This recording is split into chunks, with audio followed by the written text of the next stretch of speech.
welcome back to Otome Hill, where we're playing the Lady's Choice, and we're about to go to a party at Mrs. Downing's. After we saved her and her son yesterday, we finally reached the address given to us, but I was surprised to find it quite so grand.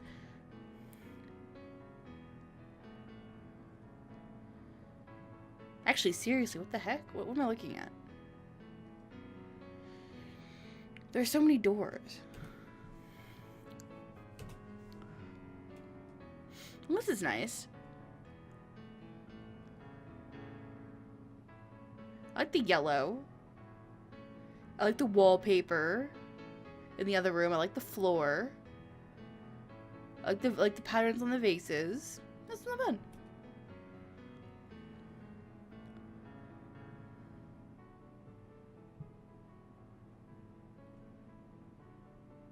I like the chair. I'm just kind of like observing everything. I like the sofas. Interesting rug. I like the light coming in. It's good lighting. I like the painting. It's nice little touches. I like it. Though the fabric is rich, I noticed the room not matching the fine furniture. Discolored patches on the walls where paintings once hung. Ornaments missing their matching partners. And the fire barely stacked with wood. I'm so pleased you managed to come today. You thought we would not? I know so few people and of little consequence to society in this town. It would not have been surprising had you forgotten. The maid enters the room again to serve tea. The dull china, I can't help but note, also not suiting what was obviously once a grand room. It is true that we haven't seen you before at any events. I do attend, but I'm not as bold as other women and prefer to keep to my own company, even though I do enjoy the bustle of the setting.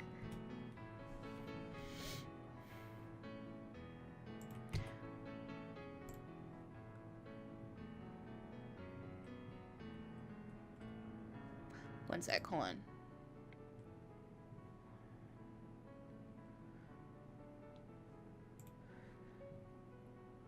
Okay, I was double checking a save. Okay, cool, sorry. I admit I also enjoy my company more often than those who attend those events. Far too many happy people happy to make observations on my life and inform me about it. Though you don't always need to attend events for that to be true in this town. We all laugh lightly, and Mrs. Downing reaches forward to pour the tea. Your son is not here today? A warm, genuine smile lights a woman's pretty face at the mention of her son. He's out. It's Ciel. Oh. You have a brother? Yes, he graciously took me in after my husband passed away a few years ago. I'm sorry. It was many years ago, and I sometimes am glad to forget it. These dead husbands. What the frick? I cannot help but slide my glance in Arabella's direction in response to her words. It seems their marriage was not a happy one. The sound of the door opening in the foyer makes Mrs. Downing start, and she straightens herself. It must be my brother and son now. Oh man, I wonder if her brother is Stanton. No, people would know. People would know. Maybe it's Amesbury?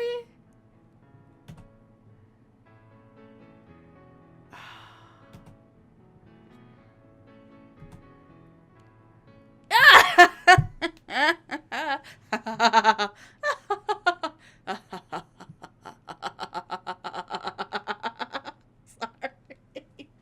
I was just being goofy. And then this happened. Oh dear Lord. Yes, absolutely fabulous.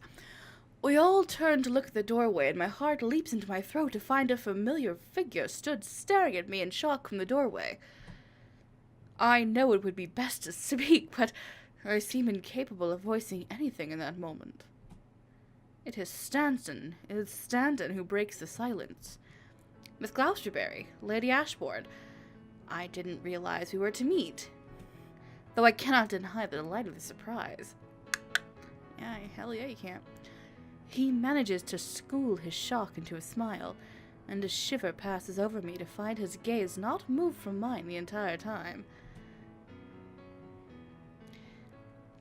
They are here at my invitation, Isaac. You're already down. You. Oh, yeah, I said that wrong. You are already known to each other then? I notice a worried scowl forming on Arabella's face, so decide to answer instead.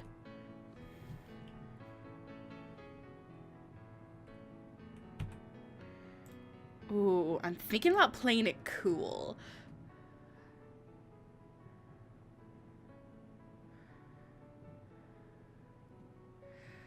We are acquainted. Ooh.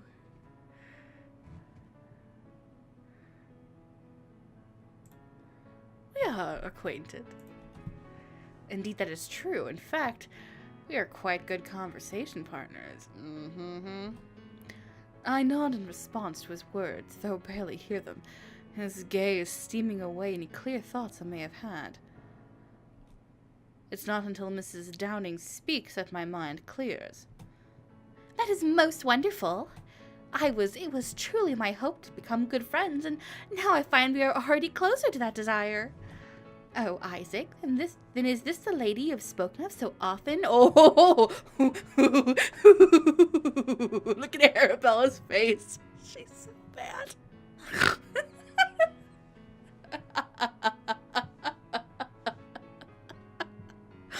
Oh, she is so mad. I'm gonna screen cap this. I love it. Stanton is talking about me to his sister. Okay.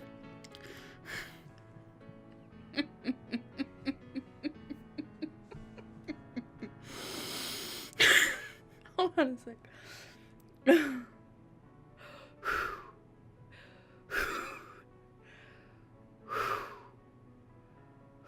Okay. Mabel, I did not realize these two to be your guests this afternoon. Yes, Miss Gloucesterbury saved me from a most unfortunate situation yesterday. Tea seems far too small a thank you for what she did. It really was nothing, Mrs. Downing. It is a kindness I shall find a way to repay, I assure you. Yeah, you will. Alright. His sudden, heavy attention sends a heat coursing over my skin. The conversation is broken by the maid entering once again, bringing with her more tea. No more tea! Go away! We don't need any more tea! Stanton sits on the seat beside his sister, and a general talk begins of society in town this year. It is the most delightful afternoon I have spent in company for years. I have spent in company for some years. Made even more enjoyable by the glances I notice Stanton keeps passing my way. Oh, does he? Does he keep passing glances? Even Arabella begins to brighten again, she and Mrs. Downing becoming fast friends of the topic of the upcoming social engagements. I forgot people to talk. Upcoming social engagements. After staying far longer than intended, we head to the foyer to retrieve our coats and hats.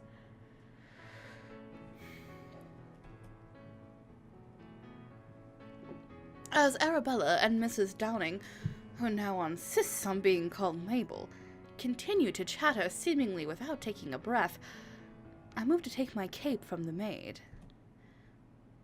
But before I can, Stanton reaches out to it instead.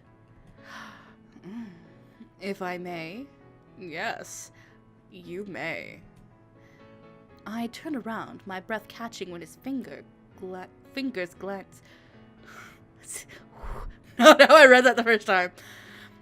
I turn around, my breath catching when his fingers glance very lightly on my neck as he lays the cape across me. Oh my. His hands rest on my shoulders for a moment, and I can almost feel the heat of his body behind me as he leans closer to whisper. I cannot express the extent of my gratitude for what you did for my sister, Mr. Gloucesterbury.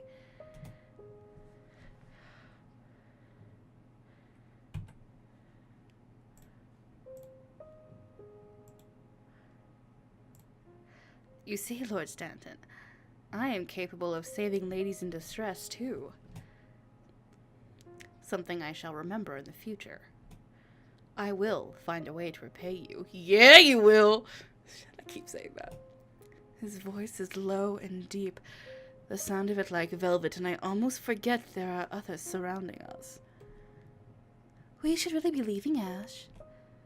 Oh, he's such a cockblock. His hands were on my shoulder, Arabella. At the sound of Arabella's voice, Lord Stanton takes a quick step back. That's like second base in Regency times. God. Thank you so much for coming today. It was a wonderful afternoon. Indeed it was. We shall have to do this again soon, Mabel. As we turn to leave, we suddenly come face to face with a stranger blocking the doorway. The man glances over us with piercing blue eyes, my gaze drawn to the offset position of his nose and the scars marring his skin. As I turn to look away, my eyes catch the logo emblazoned on his waistcoat. It is the same emblem that was on the card Stanton was holding. The 4 card suits. I suddenly realize where this man must be from. His attention makes me uneasy, and I feel Arabella step even closer next to me. Screw you. Vale. Stanton's voice erupts from behind us, and he strides out to face the man. What are you doing here? Tension makes Stanton's voice echo about the foyer, his body stiff and tall. I came to call upon you, Stanton. I began to worry when I didn't see you last evening.